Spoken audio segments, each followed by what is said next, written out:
এলায়েন্সৰ নীতিটো গ্ৰহণ কৰিহে আমি আলোচনা চলাই আছোঁ। সেইটো নহয় যে BPF আৰু UPPLৰ মাজত একত্ৰীকৰণ কৰা হ'ব বা ইউনিফিকেশ্যন তেনেকুৱা একজাক্ট চেন্সত সেইটো নহয়, এইটো আসন বুজাবুজিহে।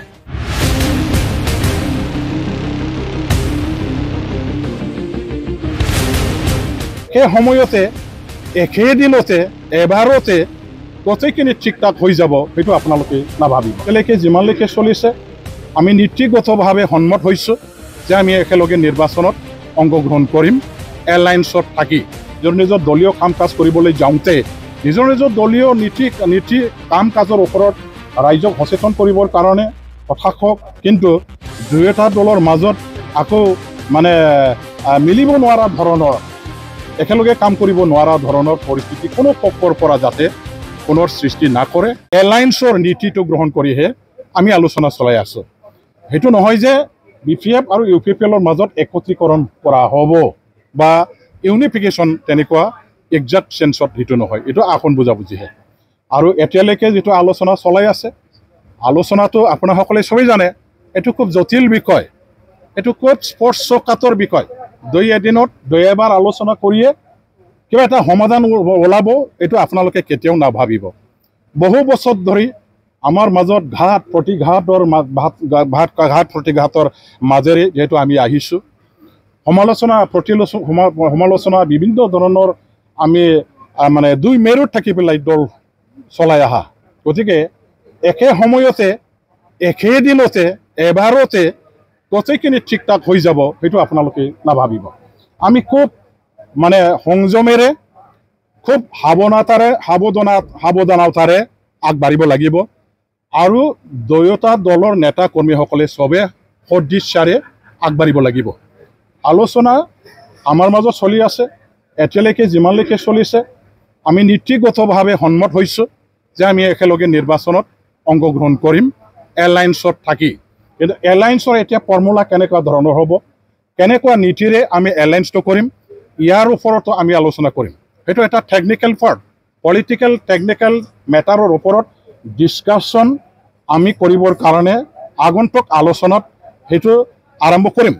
ইয়াৰ পিছত পৰ্যায়ক্ৰমে আমি আগুৱাই যাম যে কেনেকৈ আমি সফলতাৰে আগভাগ লোৱাটো আমাৰ কাৰণে দৰকাৰ আছে।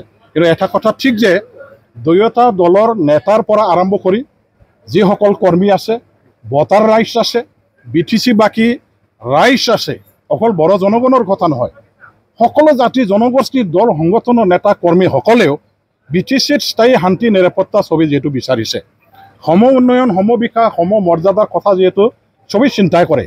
গতিকে ইয়াত আমি দুয়োটা আঞ্চলিক দলৰ নেতা কৰ্মীসকলে একগোট হৈ পেলাই আগন্তুক ইলেকশ্যনত যদি এলায়েন্সৰ নীতিৰে যদি কাম কৰোঁ তেনেহ'লে খুবেই ভাল হ'ব বুলি আমাৰ গ্ৰাছৰুট লেভেলৰ পৰা নিম্ন স্তৰৰ পৰা ৰাইজৰ যিটো বিপুল সঁহাৰি সমৰ্থন আমি লাভ কৰিবলৈ সক্ষম হৈছোঁ।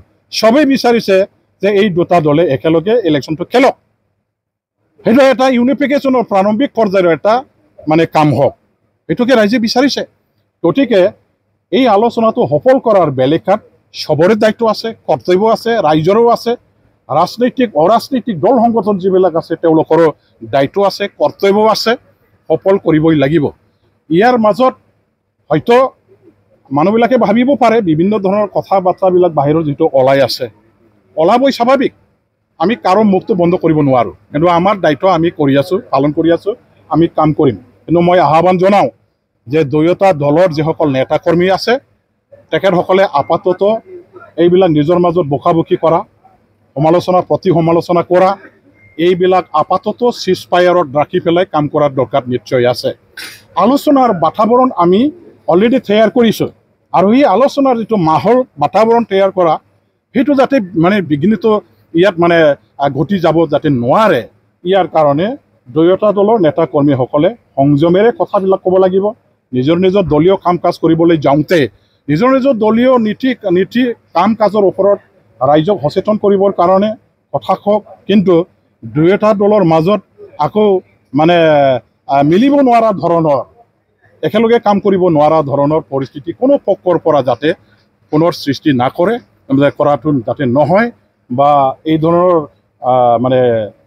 আমি অলৰেডি গঠন কৰা মাহলটো যাতে নষ্ট কৰি যাতে দিয়া নহয় তাৰ প্ৰতি আমি সজাগ হৈ চবেই মানি চলিব লাগিব। মই চবকে আহ্বান জনাইছোঁ দুয়োটা দলৰ নেতা কৰ্মীসকললৈ। আলোচনা সৌহাৰ্দ্যপূৰ্ণ এটা আলোচনা যিহেতু হৈ আছে, যোগাত্মক হৈ আছে, আৰু চবৰে সহায় সহযোগিতা পালে এই আলোচনাটো নিশ্চয় মানে সন্তোষজনকভাৱে মীমাংসাত আহিব বা একেলগে ইলেকশ্যনত অংশগ্ৰহণ কৰা যিটো নীতিৰে আগবাঢ়িছে সেইটো সফল হ'ব বুলি মোৰ এটা দৃঢ় বিশ্বাস।